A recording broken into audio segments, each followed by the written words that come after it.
Assalamualaikum warahmatullahi wabarakatuh. Saya Ratna Titi Wulandari, calon guru penggerak Angkatan 10 Kabupaten Magelang. Baik, kali ini akan melakukan wawancara dengan Bapak Rahma Huda Putranto, MPD, sebagai Kepala SMP Negeri 31 Atap Borobudur.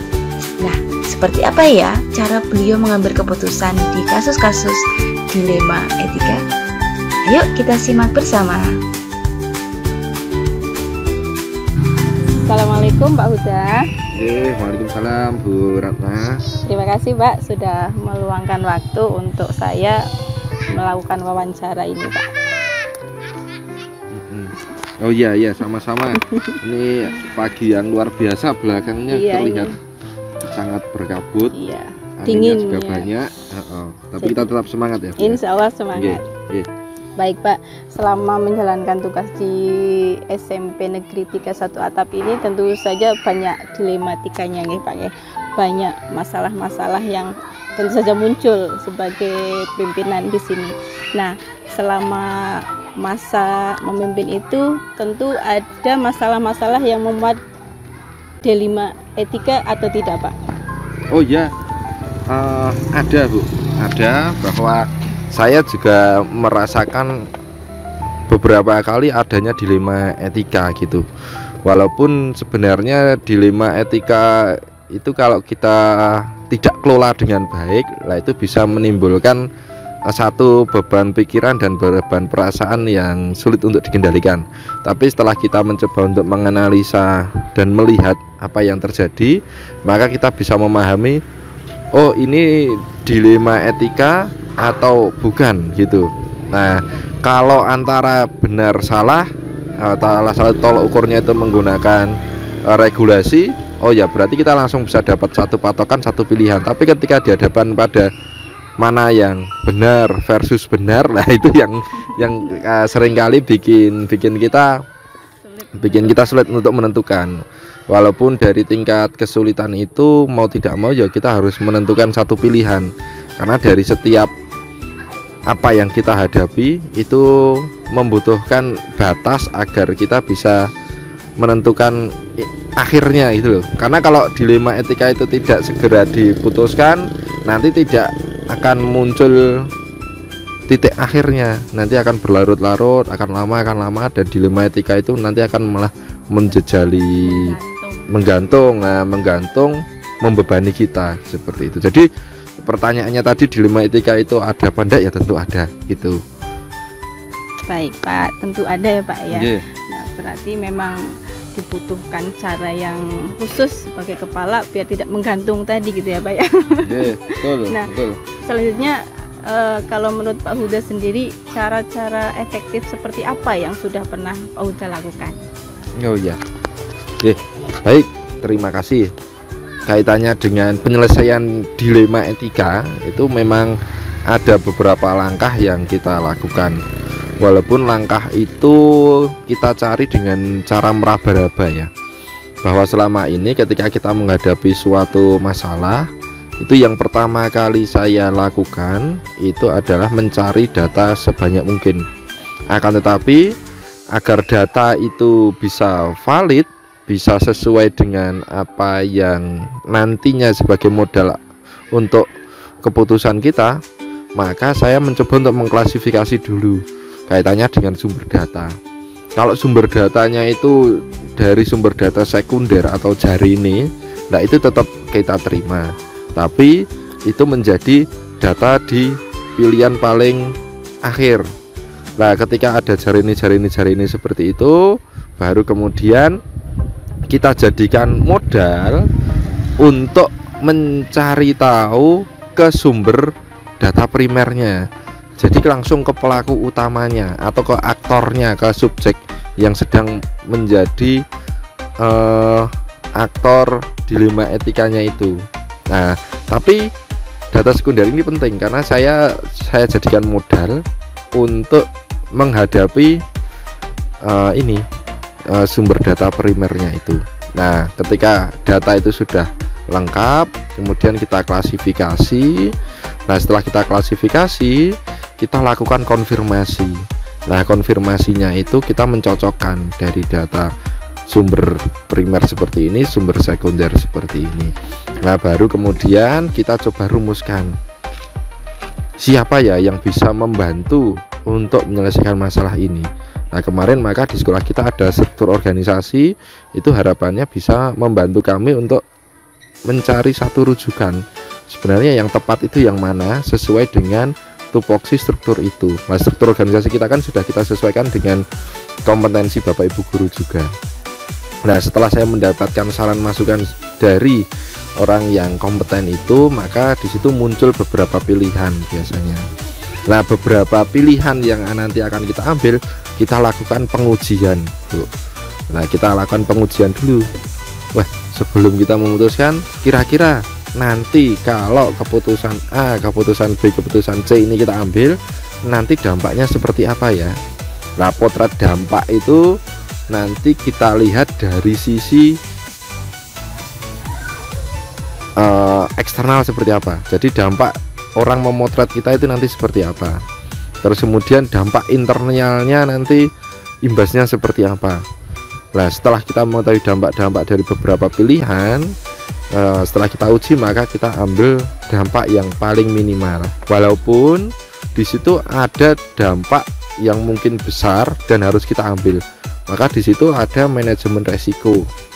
Nah, di manajemen resiko ini maka satu-satunya cara yang bisa kita lakukan adalah pertanyaannya bagaimana cara meminimalisir resiko yang mungkin terjadi, yang mungkin muncul seperti itu. Nah, di sini maka setelah kita melakukan pengujian, maka kita mengukur resiko, dan yang ketiga kita mengantisipasi munculnya resiko tersebut. Nah, ini biasanya ini kita lakukan proses penyebaran gagasan atau keputusan. Nah, di sini, nah itu kita bagikan alasannya seperti ini, rasionalnya seperti ini. Nah, nanti kita mintakan waktu kepada teman-teman itu untuk melakukan uji coba atas keputusan ini. Nah, nanti kita beri batasan waktu kaitannya dengan kira-kira cocok pondak ya keputusan ini, itu nanti kita ukur dengan kurun waktu tertentu, baru kemudian kita refleksikan. Nah, kita refleksi itu berdasarkan dampak yang muncul dan berdasarkan perasaan yang dirasakan oleh teman-teman. Jadi itu seperti itu, prosesnya seperti itu yang selama ini kita lakukan ketika menghadapi dilema etika. Wah, ternyata panjang sekali ya Pak ya, untuk menentukan sebuah keputusan yang meminimalisir resiko tadi ya gitu ya. Sehingga walaupun sebuah keputusan sudah diputuskan, yakin pasti ada pro dan kontranya, tetapi diminimalisir tadi ya Pak ya, dengan berentet selangkah-langkah pengambilan. Nah, sudah ada langkah pengambilan dan langkah pengujian ya, keren. Nah, tentu saja ketika proses itu kan banyak tantangannya ya Pak ya. Nah, boleh Pak di spill apa sih Pak tantangannya? Siap. Saya itu punya prinsip seperti ini, Bu. Prinsipnya itu kita tentukan rasa yang terbaik berdasarkan kita pikirkan yang terbaik, kita katakan yang terbaik, dan kita lakukan yang terbaik. Saya berupaya untuk itu. Nah, kalau spill yang menjadi tantangan terbesar ketika menghadapi dilema etika, satu kaitannya dengan waktu, Bu. Nah, ketika kami melakukan suatu proses yang tadi saya ceritakan, itu konsekuensinya adalah membutuhkan waktu yang lama, dan waktu yang lama itu seringkali membuat beberapa pihak itu tidak puas. Dan bahkan ketika kami mencoba untuk mengambil sampel data, itu beberapa rekan mengatakan bahwa ya di situ seolah-olah saya itu ora lek mutus-mutuske. Nah, ketika ora lek mutus-mutuske itu, maka kesan yang muncul dari rekan-rekan adalah adanya tantangan berupa anggapan kalau ternyata pimpinan kita itu orangnya ragu-ragu, tidak mantap, kemudian tidak tegas seperti itu. Nah, itu memang ada tantangan seperti itu. Satu dari tantangan waktu, dan yang kedua dari tantangan sikap yang atau kesan yang muncul terhadap proses yang berlaku ini. Nah, tantangannya di situ. Hanya saja dari sisi waktu kami kemudian merenungkan dan kita mencoba mengklasifikasikan dulu bahwa apakah keputusan ini memang harus tepat, harus segera, atau kita bisa istilahnya bisa memberikan waktu untuk melakukan proses itu tadi. Nah, ini sangat tergantung pada kriteria yang saya pegang selama ini. Kriterianya hanya ada 2, yaitu penting atau mendesak gitu. Ketika memang sesuatu hal itu penting dan mendesak, harus segera kita putuskan, ya maka proses yang kita jalani tadi tidak akan sepanjang tadi. Walaupun kita tetap membayangkan atau mencoba untuk memvisualisasikan apa yang menjadi dampak atas keputusan tersebut. Itu mesti semua itu bisa kita cut, mulai dari pengambilan data dan lain sebagainya. Tapi dari sisi visualisasi untuk apa yang akan terjadi atas sesuatu yang kita putuskan, itu yang akan jadi fokusnya. Nah, penting dan mendesak. Nah, penting itu ukurannya adalah sesuai dengan visi sekolah kita. Jadi ukurannya itu pada visi. Jadi penting atau tidak suatu perkara yaitu tergantung ukurannya, tergantung visi itu. Misalnya kayak sekarang kita mau ada kegiatan nyuwun sewu misalnya jalan sehat di sana. Nah, karena jauh, kemudian kita mengukur resiko dan itu kok kayaknya tidak mendekatkan kita pada visi kita selama ini, ya berarti itu ya kita anggap untuk anak-anak kita itu tidak penting, walaupun untuk siswa-siswa kita untuk bapak ibu guru itu penting karena memang ada instruksi. Nah, kemudian kalau yang mendesak itu ukurannya pada waktu, seberapa cepat atau seberapa butuh perhatian kita terhadap perkara tersebut. Nah, di situ ukuran waktunya seperti itu. Maka perkara yang menghasilkan dilema etika itu saya lihat dari sudut pandang penting atau mendesaknya dulu, baru kemudian kita gunakan metode itu, bisa kita gunakan sebagai satu siklus yang lengkap, atau bisa kita langsung potong saja ke siklus-siklus tertentu. Tapi yang paling penting ketika butuh situasi cepat, saya mencoba untuk memvisualisasi kaitannya dengan apa dampak yang mungkin muncul. Itu kemudian yang kaitannya dengan keraguan-raguan tadi, itu teman-teman juga sepertinya sudah hafal sudah mulai hafal, sudah mulai tahu gitu. Maka akhirnya kemudian ada yang memunculkan inisiatif sendiri, ada juga yang akhirnya ya wis teko jalan nunggu gitu ada, tapi ada juga yang mencoba untuk melakukan diskusi di balik layar gitu.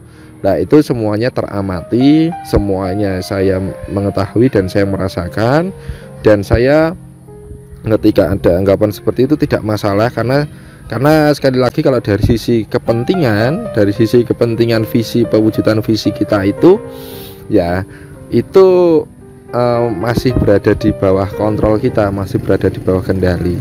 Tapi kalau memang nanti situasi kok wis ketok rada wanu, oh ini berarti saya harus percepat. Nah, ritme itu ya kita yang mengatur akhirnya. Ngoten niku, Bu.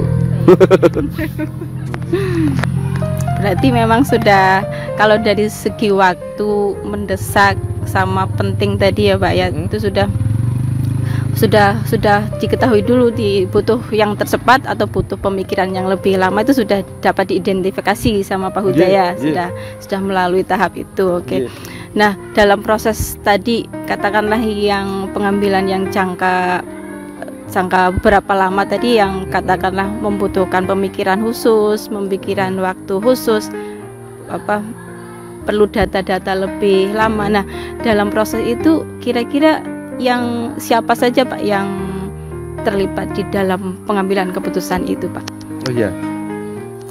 Kaitannya dengan pertanyaan siapa yang terlibat, itu kita coba identifikasi dari masalahnya. Nah, masalah saya sebutnya tantangan saja nih, bahwa tantangan itu kalau kita mau menyelesaikan, maka di situ akan muncul beberapa aktor yang melingkupi di situ. Nah, saya biasanya melakukan identifikasi dulu. Kalau ada tantangan kaitannya dengan misalnya sarana prasarana, misalnya yang baru kita usahakan itu adanya tempat wudhu, ya maka kita coba identifikasi siapa saja yang aktor yang terpengaruh atas tantangan yang sedang kita hadapi saat ini. Nah, maka di situ kita identifikasi ada bagian kerumah tanggaan, sarana prasarana, kemudian ada siswa, kemudian ada pihak-pihak lain yang sebenarnya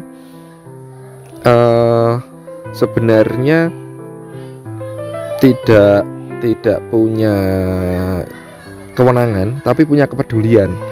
Nah, yang orang-orang yang punya kepedulian itu akhirnya ya kita libatkan, walaupun pelibatannya itu tidak selalu dalam bentuk duduk bersama, akan tetapi kami pelibatannya itu lebih pada bagaimana caranya menyerap gagasan yang ada di antara teman-teman itu.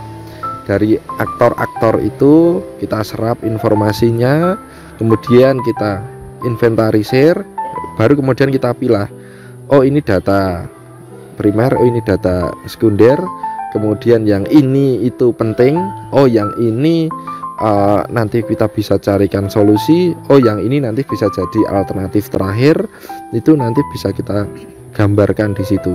Kalau di bahasanya Bu Ratna selaku guru matematika itu ada pemodelan gitu ya.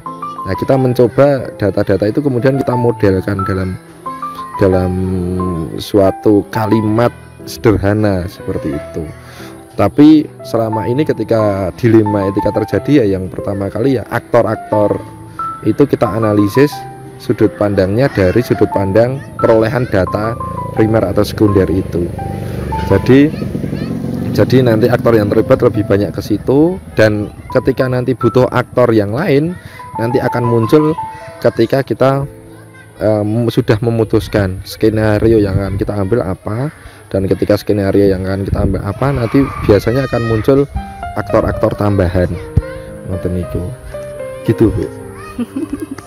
Ya, Pak, baik. Selama kasus-kasus dilema etika itu pernah nggak, Pak, tidak bisa membuat tidur nyenyak itu? Oh ya, ada. Ini jujur saja ya, ini mungkin bagian yang paling menarik ya, dan ini menjadi sesuatu yang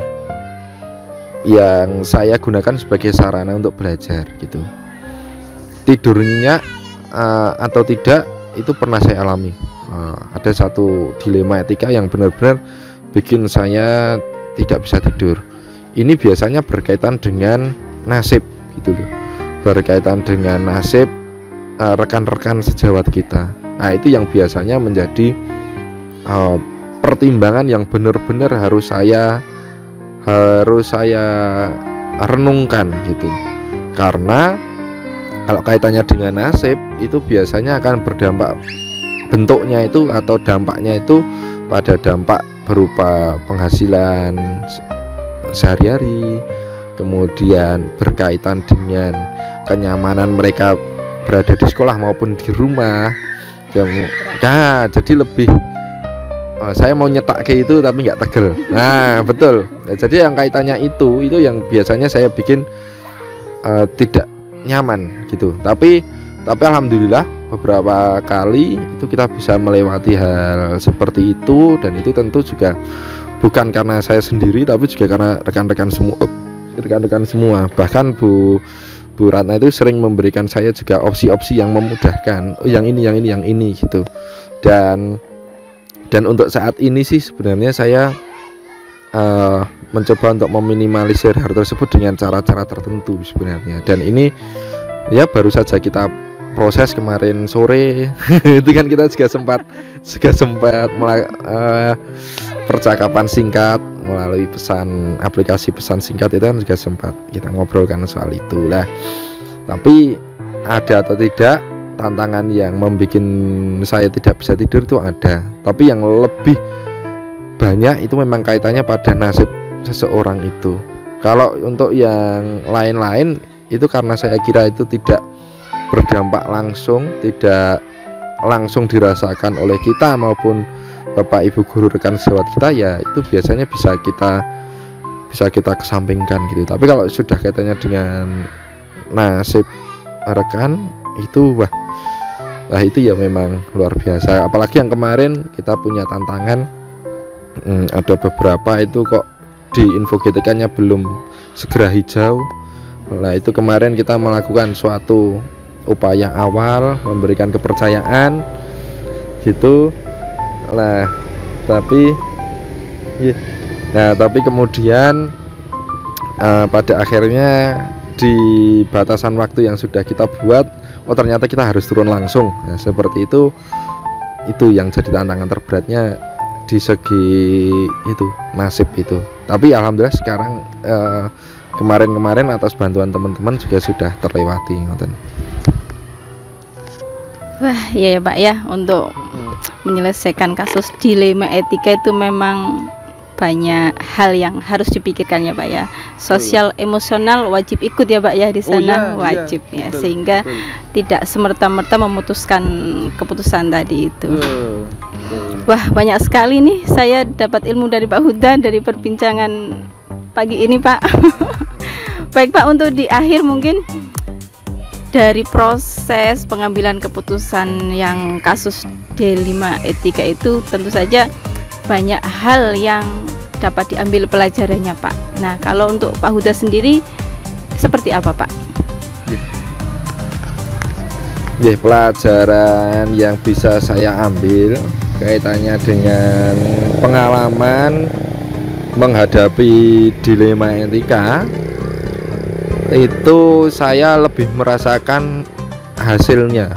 Dari sisi hasil itu alhamdulillah lebih bisa meminimalisir gejolak yang mungkin muncul.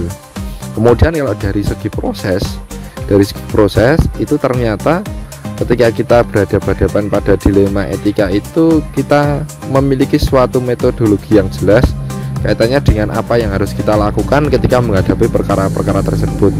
Nah kemudian dari sisi inputnya, input permasalahan itu ya, permasalahan itu malah kadangkala bisa menjadi satu batu loncatan yang memunculkan peluang baru.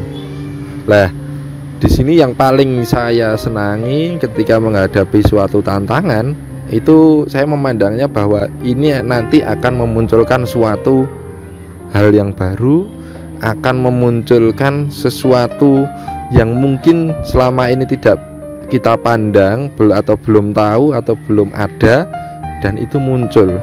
Dan ini memang berbagai macam teori inovasi itu lahir dari adanya masalah atau adanya tantangan itu. Maka ketika ada dilema etika itu di situ kita harus hadapi. Yang pertama itu ya itu kita coba sebisa mungkin itu pilih perasaan yang terbaik untuk saat itu apa ya. Ini perasaan itu saya munculkan dengan guyang-guyu, senyum-senyum dulu gitu. Kemudian kita pikirkan yang terbaik seperti apa, kemudian kita katakan yang terbaik itu seperti apa, dan yang tindakan yang terbaik itu seperti apa. Nah di sini karena memunculkan potensi yang nanti bisa memunculkan inovasi itu, maka dilema etika itu benar-benar saya elus-elus, saya renungkan dulu.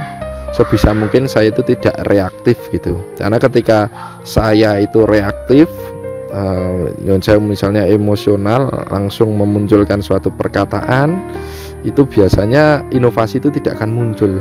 Inovasi atau kesempatan untuk meloncat lebih tinggi, meloncat lebih jauh itu tidak akan muncul. Maka kadang ketika ada obrolan di ruang guru mengobrolkan gagasan A, gagasan B, saya sering kali ngomong aku komentar sih loh. Itu dalam rangka memunculkan peluang munculnya inovasi di situ, karena saya melihat karakteristik di tempat kita. Ketika saya sudah mengatakan A, maka Pak Huda kersane ngoten, nah langsung merujuk langsung berhenti gitu. Melihat situasi yang terjadi itu, saya nggak pengen inovasi yang mungkin bisa muncul dan lebih baik dari pemikiran saya itu berhenti gitu. Maka saya lebih mendengar dulu dan lebih membiarkan, ayo gagasan yang muncul opo, terus konklusinya gitu piye gitu. Walaupun di situ saya tetap mengamati, Jangan sampai kayak kemarin berlarut-larut menghabiskan energi terus tidak ada keputusan yang jelas. Itu di situ memang resikonya ada di situ. Tapi itu yang memunculkan satu gagasan inovasi. Nah, kemudian yang permasalahan ya Bu Ratna mungkin juga ya kita sedang berproses bersama gitu, kayak misalnya tempat sampah itu asapnya seringkali menimbulkan polusi. Nah, apa yang bisa kita lakukan? Nah, ternyata kita muncul gagasan baru, wah iki gawe dari tempat wudhu ya apa ya, terus kita pindah ning buri. Nah, seperti itu. Walaupun ya saat ini kita sedang mengumpulkan segala macam sumber daya yang bisa digunakan untuk mewujudkan itu. Ini masuk yang terakhir. Oh iya, nah ada lagi saya mumpung loh ini, mumpung udah ngopi barang, moodnya bagus ini saya.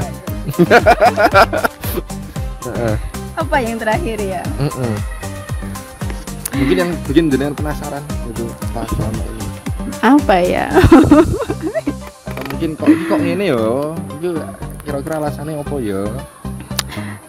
Kalau saya memandang memang ada di masalah-masalah tertentu agak slow gitu ya Pak ya. Ada kegemasan di kami mungkin ya. Ini kok tidak segera, tapi saya menyadari Pak Huda itu punya strategi. Saya yakin Pak Huda punya strategi tertentu gitu. Jadi walaupun saya ada pandangan seperti itu, tapi saya punya anggapan Pak Huda pasti punya strategi tertentu untuk menyelesaikan masalah ini gitu. Saya yakin itu. Ya cuma saya yakin itu saja sih, insya Allah di keputusan akhirnya adalah untuk semua yang terbaik gitu siapa ya. Betul. Kalau saya melihatnya seperti itu, apalagi dedikasinya Pak Huda sudah ya saya support banget, salut banget ya, di sini sudah dedikasinya luar biasa gitu ya Pak. Terus semangat ya Pak ya. Siap. Saya mendukung Pak Huda 100% untuk memajukan SD SMP Negeri 31 Satapur Borobudur ini Pak ya. Baik, mungkin cukup ya Pak ya. Atau ada taman lagi boleh Pak, kan katanya masih lagi ini. Closing statement ya. Tapi masih nyala nggak itu ya? Oh ya, ditilai dulu.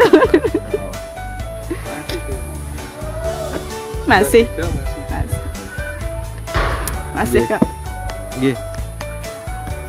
Gini Bu, saya itu orang yang satu sisi itu logis, tapi di satu sisi ketika berhadapan pada perasaan, wah itu saya benar-benar sulit untuk apa ya istilahnya, untuk tidak berkompromi gitu loh. Jadi memang di sini memang